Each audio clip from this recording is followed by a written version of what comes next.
Hi Nap, I'm Mrs. Krensky. Hope everyone's doing well and staying healthy. Today I'm going to read to you. The book I'm going to read is called Smitten. It's by David Gordon and it's actually a book about friendship. It's a good one. One cold afternoon, a Mitten sat on top of a fence post. "Sir," Mitten called out. A man bustled by with a basket of overflowing laundry. "Something is falling out of your..." And there on the ground lay a single sock.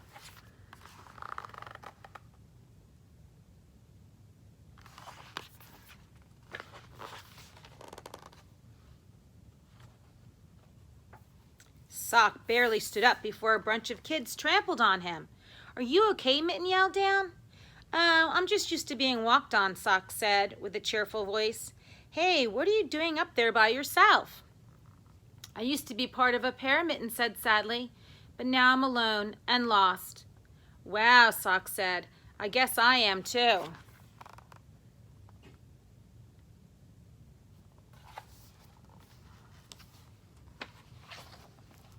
Mitten jumped off the fence post. "Without my right mitten," she said, "I'm just a left." Sock was neither a left nor a right, but he knew what she meant. "We've got to find our other halves," he said. As they set off through the park, Mitten covered her nose. "What's wrong?" Sock asked. "I hate to break this to you," said Mitten, "but you don't smell so good."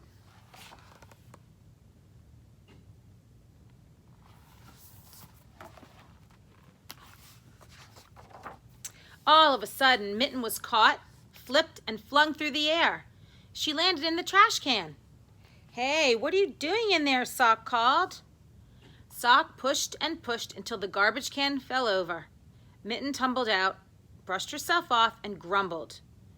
Sock wrinkled his nose. Now who doesn't smell so good?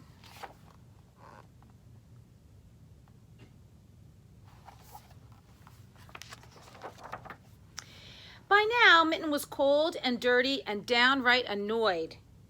They passed a grocery store and then a pet store, and Sock stopped in front of a laundromat. It was closed, but he had a good idea. "Let's sneak in and get clean." Mitten shrugged and followed.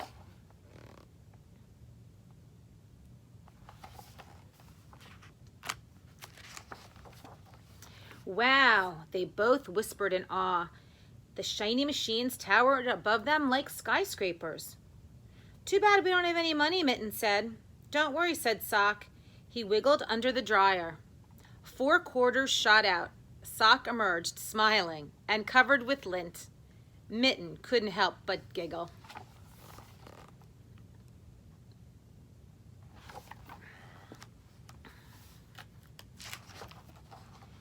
"Mitten, the water is perfect. Come on in," Sock called as he bobbed in the bubbles.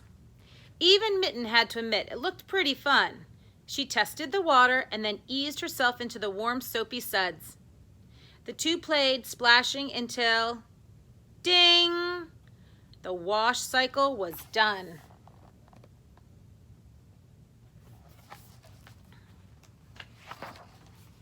"We better get dry," Mitten said. She put her quarter in the dryer. They spun around and around. "Yippee!" Sock shouted. But when Sock tumbled out, he was not only very dizzy, but he also shrunk small enough to fit on a baby doll. "You should have told me you were wool," Mitten muttered. "They made me..." Their way out of the sidewalk. Sock was so tiny, he fell behind.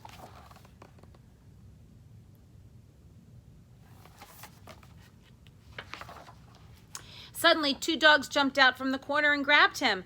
They tugged and they pulled and stretched Sock 10 times his size. "Put down my friend," yelled Mitten, charging back to the rescue. The dogs were so surprised that they dropped Sock and took off.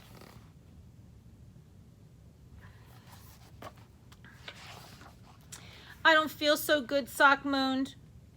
"What would you do without me?" Mitten sighed and threw him over her shoulder. Mitten couldn't see where she was going, and they walked over a metal grate. She and Sock fell through the holes. Down they tumbled. thumb over heel through the darkness.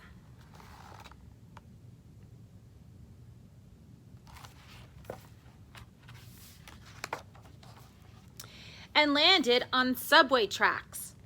Min started to cry. Now I'll never find my other half. Don't worry, Mitten. We'll be all right, Sock said. Oh no, we won't, Mitten shouted, pointing at giant lights bearing down on them.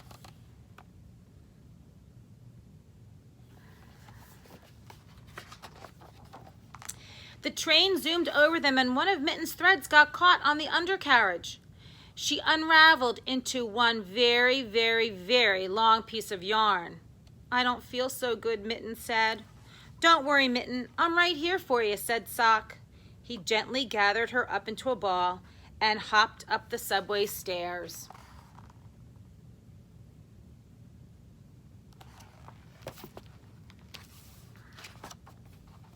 After a lot of searching, Sock finally found a knitting store and snuck in. He grabbed a set of knitting needles and a how-to book. I'll fix you right up, Mitten. This will never work, Mitten groaned. But Sock kept knitting, and through the night, he put his friend back together.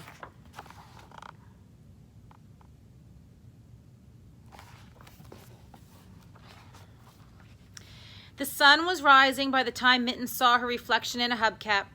Sock wasn't the best knitter in the world, but despite all of her new lumps and bumps, she still looked like a mitten. You did great, Sock, Mitten said. What are friends for? Sock smiled.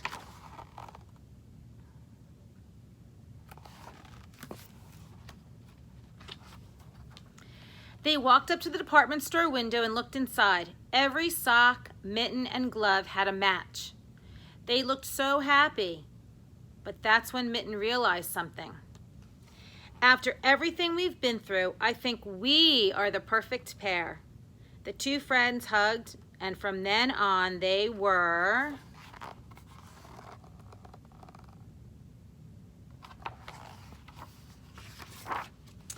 smitten.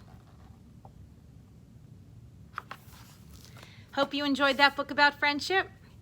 Have a great day, and we'll see you soon. Bye.